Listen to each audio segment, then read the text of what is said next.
வணக்கம். இப்ப நம்ம பார்க்க போற கிளாஸ் பார்த்தோம்னா, இந்த ஹவ் டு வியூ ஈஸின்னா அந்த வில்லங்கம் ஒரு சொத்தை குறித்து அது வில்லங்கம் அந்த விஷயம் யார் பேர்ல இருக்கு, யார் யார் வாங்கியிருக்காங்க, அதை பத்தின தகவலை தான் நம்ம பார்க்க போறோம். இப்போ பாதி பேத்துக்கு வில்லங்கம் பார்க்கறது எப்படின்னு சில பேருக்கு தெரிஞ்சிருக்கலாம், சில பேருக்கு தெரியாம இருக்கலாம். இப்போ நான் சொல்றது உங்களுக்கு ஒரு புரியுற மாதிரி சொல்லிடுறேன். ஃபர்ஸ்ட் ஏதாவது ஒரு ப்ரௌசர் ஒன்று ஓப்பன் பண்ணிடுங்க. அதுல பார்த்தீங்கன்னா www.tn reginet.netன்ற அந்த இதை கொடுத்துருங்க. இதுல இந்த பதிவுத்துறை ஏதாவது தமிழ்நாடு பதிவுத்துறை சொந்தமா வரும்.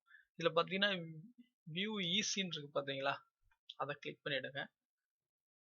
அதை கிளிக் பண்ணிட்டு ஈஸி டாக்குமெண்ட் சர்ச் இதில் கொஞ்சம் கீழே இருக்குன்னா பார்த்தீங்கன்னா இதில் ஜூம்னு ஒன்று வரும். ஜூனில் வந்து உங்களுக்கு எந்த அந்த மண்டலமோ அதை கொடுத்துருங்க. இதில் வந்து திருச்சி இந்த சைடு உள்ளது. டிஸ்ட்ரிக்ட் உங்களுக்கு எந்த டிஸ்ட்ரிக்டோ அதை கொடுத்துருங்க. அதுக்கப்புறம் பார்த்தீங்கன்னா சப் ரிஜிஸ்டர் ஆஃபீஸ், நீங்கள் இருக்கக்கூடிய பகுதியில் எது உங்களுக்கு ரெஜிஸ்டர் ஆஃபீஸ், நீங்கள் உங்களோட பதிவு எல்லாம் எது பதிவாதோ அந்த ஒரு கொடுத்துருங்க. அடுத்த வில்லேஜ், இது வந்து உங்களோட கிராமத்தை கொடுத்துருங்க. ஃப்ரம் டேட் டு டேட்னு இருக்கு பார்த்தீங்களா, இந்த டூ டேட்ல ஒன்றும் பிரச்சனை இல்லை, நீங்கள் இன்னைய டேட் வரைக்கும் வேணாலும் கொடுத்துக்கலாம். இந்த ஃப்ரம் டேட் இருக்கு பார்த்தீங்களா, ஃப்ரம் டேட் எந்த பீரியட்லேருந்து உங்களோட இதுக்கு அவைலபிள் இருக்குன்னு நீங்கள் தெரிஞ்சுக்கிறதுக்காக தெரிஞ்சுதுன்னா டைரெக்டாக அந்த டேட் கொடுத்துருங்க. அப்படி இல்லைன்னா to now data available period அப்படின்றத கிளிக் பண்ணிவிடுங்க. இதில் கிளிக் பண்ணிவிட்டு நம்ம பகுதி திருச்சியில் பார்த்தோன்னா உடையார்பாளையம் ரிஜிஸ்டர் ஆஃபீஸ் 1/1/1987 இந்த பகுதிக்கு உள்ளது. அதில் உள்ள டேட்டா எடுத்துக்கலாம். அப்போ நம்ம இதில் கொடுக்க போகிற டேட் ஃப்ரம் டேட் பார்த்தோன்னா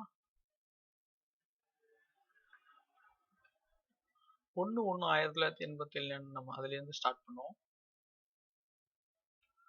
87/1/1 பீரியட் பார்த்தோன்னா இந்த டூ டேட் வந்தோன்னா இன்னைய டேட் வரைக்கும் கொடுத்துரும்.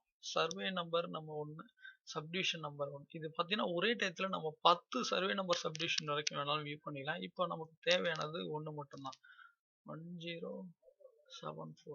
இதில் இன்னொரு விஷயம் பார்த்தீங்கன்னா, இந்த இது பண்ணுறதுக்கு முன்னாடி ஃபர்ஸ்ட் பார்த்தீங்கன்னா இதில் தமிழ் ஃபாண்ட் இருக்கும். இந்த ஃபாண்ட் இது எப்படி டவுன்லோட் பண்றது, இன்ஸ்டால் பண்றது வழிமுறை. இது அடோப் ரீடர் இல்லைன்னா அதை டவுன்லோட் பண்ணி இன்ஸ்டால் பண்ணீங்க. அப்படி லாஸ்டா பார்த்தீங்கன்னா click to download Tamil font to view extract, இதை கிளிக் பண்ணி டவுன்லோட் கொடுத்தா மட்டும்தான் உங்களுக்கு தமிழ் எழுத்து வந்து தெளிவாக தெரியும். இல்லைன்னா உங்களுக்கு அந்த சரியா எந்த லாங்குவேஜ் உங்களுக்கு சரியா வேற கட்டமா வந்துட்டு இருக்கும். அதுக்காக இதை முன்னாடியே இதை பண்ணிடுங்க. இப்போ நெக்ஸ்ட் சர்ச் கொடுத்துருங்க. இதில் பார்த்தோன்னா இதோட டாக்டர் நம்ம வந்துருச்சு.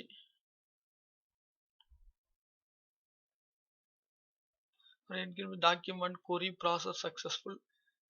Click to download details which you have requested. இதை நம்ம அதை கிளிக் பண்ணிட்டோம்னா நம்மளோட இது நமக்கு ஓப்பன் ஆகிடும். சைடில் வந்துச்சு பார்த்தீங்களா, இதை நீங்கள் மறுபடியும் கிளிக் பண்ணிடுங்க. உங்கள் ப்ரௌசர்லேயே ஓப்பன் பண்ணணும். இதில் பாருன்னா பதிவுத்துறையிலேருந்து நம்ம கொடுத்துருக்காங்கன்னா மனுதாரரால் அளிக்கப்பட்ட விவரம், சார் பதிவாளர் அலுவலகம், உடையார்பாளையம், கிராம பெயர், தேடுதல் காலம், சர்வே நம்பர், இதில் பார்த்தோன்னா சீரியல் நம்பர். இது வரைக்கும் அந்த அதாவது 1/1/1987 இருந்து 87க்கு பிறகு இன்னைய டேட் வரைக்கும் இந்த நிலம் யாரெல்லாம் வாங்கியிருக்காங்க, யார் யார் கைக்கு மாறி இருக்கு, எந்தெந்த டேட்ல மாற்றிருக்காங்க, எவ்வளோ அமௌண்ட் இது பண்ணியிருக்காங்க, என்ன எவ்வளோ சென்ட் கிரயம் பண்ணியிருக்காங்க, அவங்களோட நாங்கள் அதான் நாலு பக்கத்துல உள்ளவங்க இந்த யார் யார் பேருக்கு அது சொந்தமான எல்லா டீட்டெயிலும் நமக்கு வந்துடும். பார்த்தீங்கன்னா இது சர்வே நம்பர், இது சொத்து குறித்த விவரம், அது அது சொந்தமா எந்தெந்த சர்வே நம்பரை சும்மா கொடுத்துருக்காங்கன்றது, எழுதி கொடுத்த பதிவு நாள் எந்த தேதியில அவங்க எழுதி கொடுத்துருக்காங்க, இது தன்மை அந்த நிலத்தோட தன்மையின் மதிப்பு, இது எழுதி கொடுத்தவங்க பெயர், இங்க பார்த்தீங்கன்னா எழுதி வாங்கியிருக்காங்க யாராரு யாராரு அந்த நிலத்தை எழுதி வாங்கியிருக்காங்கன்றது, இது தொகுதி பக்கம், அந்த இதுல ரெஜிஸ்டர் ஆனதுல எந்த ஸ்டோரேஜ் ஸ்டோர் ஆயிருக்குன்னா ஆவண எண் மற்றும் ஆண்டு, அது எந்த டேட்ல வந்து பதிவா இருக்குன்ற அந்த இது. மீதி கீழே உள்ளது பார்த்தீங்கன்னா அந்த எந்த அந்த சொத்து எந்த ஆர்கிடெக்சரல் லேண்ட் இந்த வகையான நிலம் எந்த இதுலேருந்து ரெஜிஸ்டர் ஆயிருக்கு, அதோட மதிப்பு, அது என்ன ஃப்ளாட்டாக போட்டு அது சொந்தமான உள்ள அனைத்து தகவலும் நம்ம இதை வந்திருக்கும். இதை முடிச்சுட்டு அதுக்கப்புறம் நீங்கள் தேவைன்னா பிரிண்ட் அவுட் போட்டு பிரிண்ட் அவுட் பண்ணி எடுத்துக்க வேண்டியதான். ஸோ அவ்வளோதான் அந்த வில்லங்கம்னு சொல்லுவோம்ல, அது சொந்தமாக பார்க்க முடியாது. நன்றி.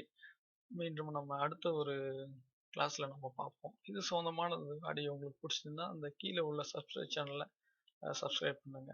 நன்றி.